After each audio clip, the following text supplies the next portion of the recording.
마인드TV 채널을 클릭해 주셔서 감사드립니다.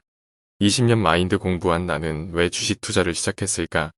마인드 공부의 시작은 벤처기업 연구소 재직 중 우연히 만난 명상 덕분입니다. 회사 근처 명상센터에서 명상을 배우며 생각지도 못한 인간에 대한 관심이 생긴 것입니다. 좀 더 구체적으로는 나에 대한 관심이었습니다. 나라는 사람이 누구일까 궁금해지면서 자연스럽게 심리에 대한 관심으로 이어졌습니다. 그 관심은 뇌과학연구원 시절 본격적으로 시작됩니다. 명상과 스트레스를 연구하며 인간의 뇌가 얼마나 복잡하고 오묘한지 조금씩 이해하게 되었습니다. 뇌의 작동 원리를 이해하면서 한편으로 생각과 감정의 실체가 궁금했습니다. 20대 반도체 전공으로 대학원을 졸업한 후 20년이 지나 심리 전공 대학원을 졸업한 것은 우연이 아닙니다. 단순하게 보면 먹고 살려는 방편으로 보이지만 내면의 여정을 쫓는 과정들이 점과 점으로 연결되어 나타난 결과였기 때문입니다. 수많은 선택지 중 심리라는 주제를 지속해서 선택한 이유가 궁금해졌습니다. 여러 직업을 거쳐오면서 방황하는 듯 보였던 제 삶은 1인 기업을 창업하면서 구체화되기 시작합니다. 재능 코치 연구소를 설립해서 청년 진로를 고민했고 나다움 인문학교에서는 자기답게 사는 것에 대해 사색하는 기회를 얻었습니다. 결국 인간의 심리는 저의 일과 삶에서 때려야 뗄 수 없는 주제로 자리 잡았습니다. 40대 후반 코로나19를 맞이하면서 인생의 변화를 겪게 됩니다. 어린 딸아이를 양육해야 하는 상황 속에서 개인 사무실을 정리하고 재택근무를 시작합니다. 재택근무는 생각했던 것보다 훨씬 답답했습니다. 100일 정도는 집에서 일하지 못하고 집 근처 카페로 출근할 정도였습니다. 매일 바삐 사람을 만나며 일해오다 육아와 집안일을 병행하면서 스스로 초라해 보였습니다. 자존감도 낮아지고 1년 가까이 우울함을 느꼈습니다. 앞만 보며 열심히 달리기만 했던 삶이 잠시 멈추니 보지 못했던 삶의 새로운 모습이 보이기 시작했습니다. 초라하게 바라보던 육아와 집안일에서 의미를 찾고 일하는 공간은 사무실이든 카페든 집이든 상관없게 되었습니다. 심리 전공으로 공부하고 일을 해왔지만 정작 나 자신부터 일상을 지배하지 못했음을 반성하게 되었습니다. 나를 제대로 바라보는 과정에서 현실을 직시할 수 있었습니다. 코로나로 인해 멈춘 강에 경제적인 현실 그리고 곧 다가올 노후라는 미래가 보이기 시작했습니다. 코로나가 해결되어 과거와 같은 삶으로 되돌아온다 해도 제2의 코로나는 언제든 올 수 있다고 생각했습니다. 지금부터 준비하자라고 다짐했습니다. 우선 자산 현황부터 살펴보았습니다. 참담했습니다. 제 통장 자락이 앙상한 겨울나무처럼 너무나 초라해 보였습니다. 현실 파악을 위해 재테크 서적을 읽기 시작했습니다.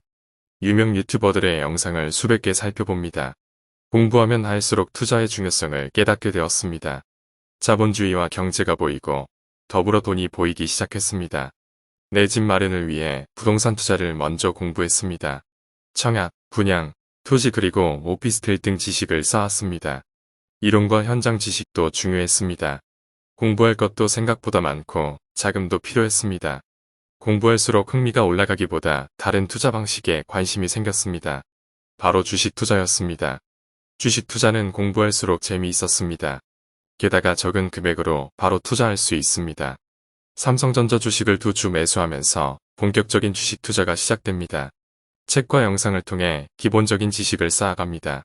양봉, 음봉, 차트 분석, 매수 매도, 지정가, 시장가, 기업 분석 등 무슨 소리 하는지 도통 몰랐지만 꾸준히 지식을 섭취했습니다. 실전 투자를 병행하면 공부가 효과적임을 다시 깨닫습니다. 책이나 영상으로만 주식 투자를 공부했다면 더 오랜 시간 걸렸을 듯합니다. 하지만 내 돈이 오가는 투자를 바로 시작하니 주식 투자에 대한 전반적인 공부보다 투자에 필요한 지식 위주로 눈에 들어왔습니다. 꼭 필요한 지식을 습득하는 것이기 때문에 더 흥미롭게 공부할 수 있었습니다. 상담과 코칭 공부를 할 때도 마찬가지였습니다. 무료 강의와 무료 상담을 이론 공부와 병행하면 훨씬 효과적인 공부를 할 수 있습니다. 자신의 부족한 점과 고객의 요구사항을 빨리 파악할 수 있습니다. 창업 분야에서도 린 스타트업이라는 용어를 사용합니다. 모든 것을 완벽히 준비한 후 창업하는 방식보다 베타 버전을 먼저 출시한 후 고객의 니즈를 반영하면서 업그레이드 버전을 출시하는 전략입니다. 완벽한 제품을 출시하느라 타이밍을 놓칠 수 있고 완벽한 제품이라고 생각해도 막상 출시하면 크고 작은 하자가 발견됩니다. 이 경우 고객의 불만이 더 커질 수 있으므로 사전에 제품의 하자를 발견할 수 있습니다. 결국 단기별로 완성도 높은 제품을 만들어 출시하는 방식입니다. 오랜 공부 끝에 경제적인 노후 준비는 주식 투자를 활용해야겠다고 결심합니다. 가시적인 투자 수익이 발생한 것은 아니지만 노후 계획을 1차적으로 완성했다는 생각에 작은 희망이 생겼습니다. 이렇게 꾸준히 투자하면 20년 후 풍요로운 노후를 맞이할 수 있겠다는 생각 때문입니다. 저는 주식 전문가가 아닙니다. 아직도 부족함이 많습니다. 다만 아직도 돈 공부와 투자 공부를 제대로 시작하지 못한 사람들이 많다는 사실을 잘 알고 있습니다. 자본주의 시대의 투자는 선택이 아닌 생존입니다. 월급 빼고 다 오른다라는 현실 속에서 물가와 인플레이션을 이겨낼 방법은 투자밖에 없습니다. 원금 보장이라는 안일한 마인드에서 벗어나 적극적으로 투자를 공부해야 합니다. 저도 40대 후반 투자를 시작했습니다. 늦었다고 생각할 수 있지만 지금이 가장 빠른 시기입니다. 하루라도 빨리 투자 공부를 시작하세요. 하루라도 빨리 주식을 사세요. 그리고 하루라도 늦게 주식을 팔면 누구나 부자가 될 수 있습니다. 감사합니다.